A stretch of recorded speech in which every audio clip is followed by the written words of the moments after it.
What's going on, guys? Today we are in the middle of upgrading some turbos on a VR30, specifically a Q50. What's really cool is we are starting with completely new setup that has its own compressor housing, turbine housing. Everything is brand new. So this isn't your typical take your stock turbo and throw some bigger wheels in it. Really, the biggest deal with this is we are increasing not just the airflow side, but also the exhaust side, the hot side, which is super important on a turbocharged engine. We have the demon we have to fight is always the exhaust back pressure. So exhaust back pressure is essentially, in layman's terms, the force, the energy, the exhaust energy coming through out of the exhaust valves, the combustion, right?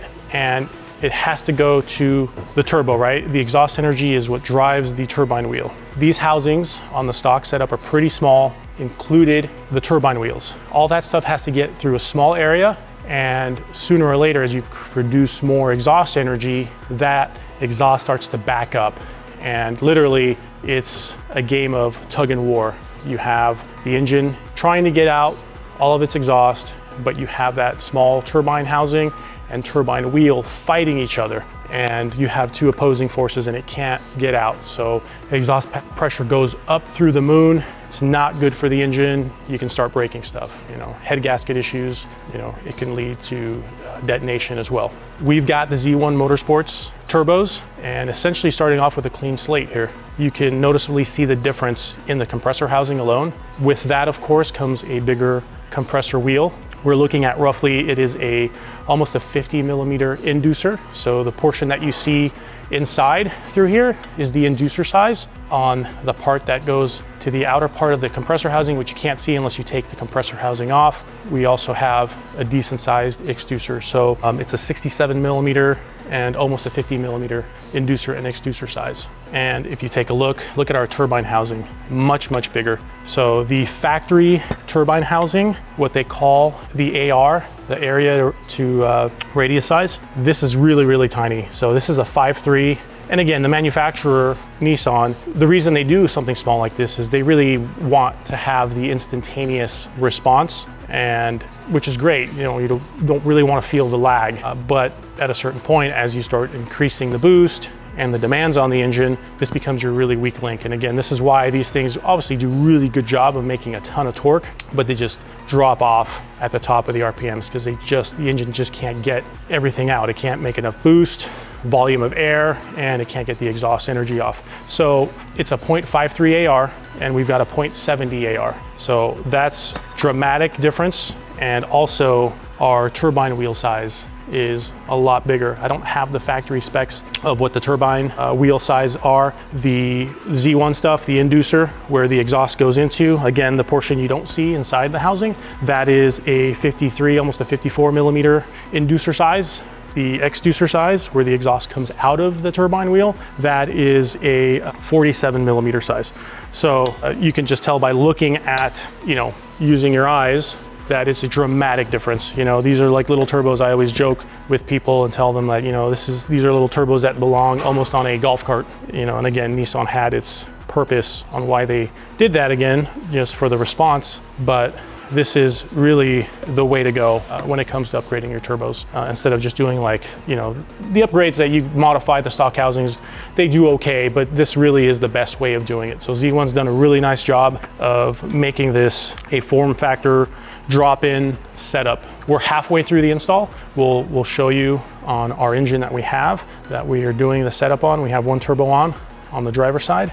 The beautiful thing about this kit is, even though a lot of the factory lines are pretty close to the same, Z1's gone ahead and supplied all brand new coolant hard lines. We've got our drain tubes for the oil, brand new oil feed lines, everything is brand new. So you get all your gaskets, even the ones that come right off the head that go to the turbine inlet.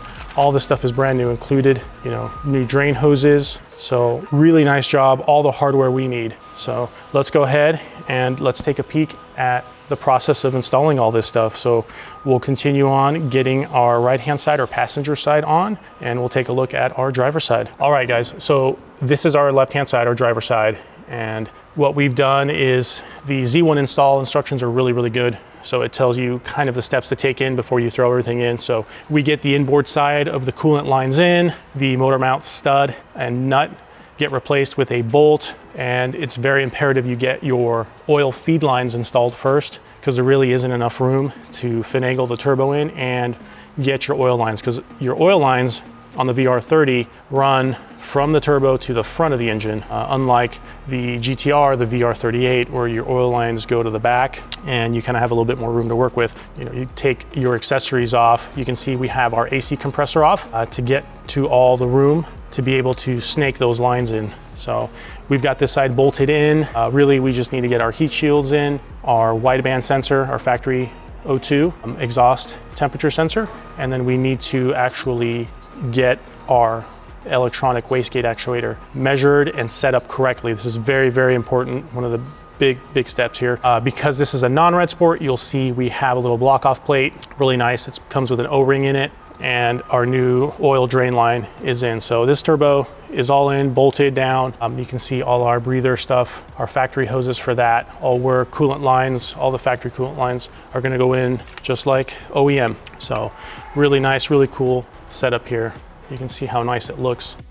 All right, guys, so one thing we have done kind of a little differently, just because we've got a good experience with turbocharging and things of what you want to do and what you don't want to do, things of that nature. So you'll notice that the Z1 drains and the outlet of the CHRA are a good size. So you want to have the least amount of restriction on your drain if oil starts to back up, which can lead to smoking issues. So one thing I noticed is with the provided oil drain gaskets, so this goes between the CHRA and our drain tube, is you'll notice that the actual opening in the center is smaller. So this is about a 9mm opening on the gasket, and our CHRA and our drain tube are roughly about 13 mil. So it's a 4 mil difference. May not sound like a lot, but it's almost 50% difference, which could be substantial. So all we're gonna do, guys, is we're gonna take our little X-Acto knife and we're going to kind of measure it out. You can kind of see the Sharpie outline. We're gonna open that up so that we match the opening. So you can kind of tell that's with the gasket in place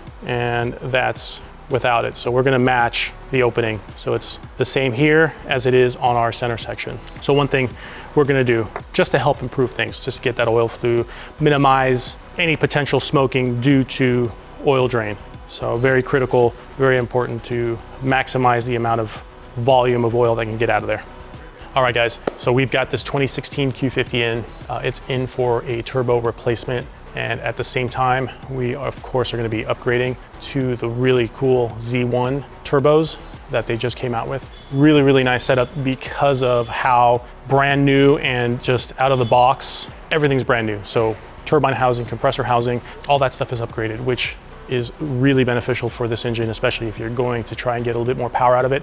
You know, the goal always is do more with less, and this is a perfect example of that. And the reason why is, of course, if we can make it more efficient, we can actually decrease our pressure, which is a measurement of restriction, right? Our boost pressure. If we can decrease boost pressure, but keep power higher, you know, that is a big, big win. So it's gonna make things a lot easier on these VR30s.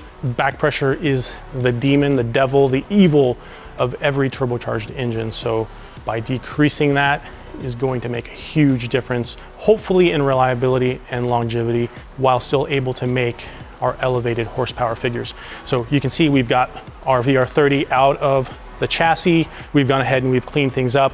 Really, all we're gonna be doing, guys, is it's gonna be a pretty cool test. We're not looking to go crazy with the power. Stock fuel injectors, stock high pressure pump, nothing's gonna be really modified at this point, just the addition of the Z1 turbos. So it'll be interesting to see what we can do on our 91 octane and a completely stock fuel system. So I'm really excited to see that, hoping to make great power and do it safely on 91 without having to increase our boost pressures too high. So stay tuned as we kind of go through the steps on the install, little tips here and there. Overall, really, really nice kit.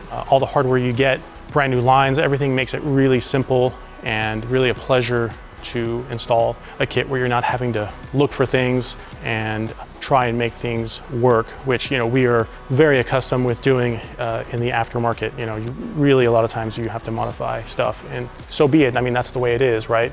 But it is nice when you have something like this and you have to do very minimal things, and those things are included with the kit. So stay tuned, and we're going to go ahead and rock this thing out. All right, guys, so we've marked our gasket out just to get an idea, and we're just going to use an X-Acto knife, kind of one of the easier ways of going about it. And I'm just kind of going to go in perpendicular, going up to our edge where we marked off. And again, this is just to help keep as much of the oil going through there freely. So as noted before, it's about a 50% difference by opening it up. All right, so using our X-Acto knife, we've go ahead and just taken a little bit more material out. You can kind of see here the amount of material we've removed, and we are right in there. So we're matching our opening off the CHRA on the turbo and our drain tube. So that way we can get as much of that oil out of there. So we're ready to install this. We'll do this before we put the turbo on the engine. So we're gonna go ahead and do that next. Okay, we've got our brand new gasket that's provided with the kit. And as I had mentioned earlier, you wanna make sure you get your oil feed lines in. So again, this is a part that's provided by Z1, and you're gonna have to snake it through. So we removed our tensioner assembly just to make things easier. So we've threaded in our banjo bolt on the front side, and we've also gone ahead and replaced the factory oil drain flange that goes to the engine itself. So this is a Z1 provided part. We've got the inside coolant line installed on our turbo, and we're ready to get that thing in. So let me grab it. All right, so we've got our inboard water line installed, and next thing we're gonna do is prep to get our turbo lined up. We have the front bottom stud removed just to make things easier. That is in the instructions. It does tell you to remove that forwardmost bottom stud to make things easier. So let's go ahead and get this bad boy installed. I'm gonna get this in, being mindful of our oil feed line, and get him in place just like that. And before we bolt anything down, I'm gonna go ahead and get our brand new nuts onto our studs, but we're not gonna tighten anything down. Just gonna have them in there, and just to make things easier so the turbo can move around, we can get plenty of movement to get our oil feed line installed. We'll take our provided banjo bolt, and it's an Allen style setup. That way it doesn't interfere with the factory stud that we're gonna reinstall once this bad boy is in place. So we've got our banjo in place, crush washers on either side of our fitting. You can see our turbo is still loose, right? So this is just to kind of get us in there and get this bad boy snugged up. And then we will go ahead and make sure we get all our reinforcement lines and bolts that bolt to the housing so that line doesn't flex and move. So that's in. We'll give this thing a little ratchet. Doesn't have to be super tight. And I've just snaked this through the coolant hard line to get in there. So now with that in place, we can get our original factory stud in place and get our new nut up on there. So you can see why it's removed. It also makes it easier to get the turbine housing lined up to the head.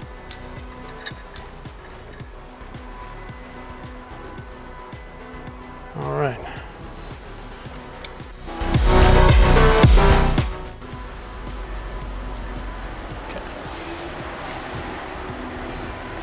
We're gonna go ahead and start bolting down our turbo, starting with the top left, and we'll move on to our bottom right. Just kind of get them snugged up a little bit, and we'll move to the top right and the bottom left. And then we'll redo this again.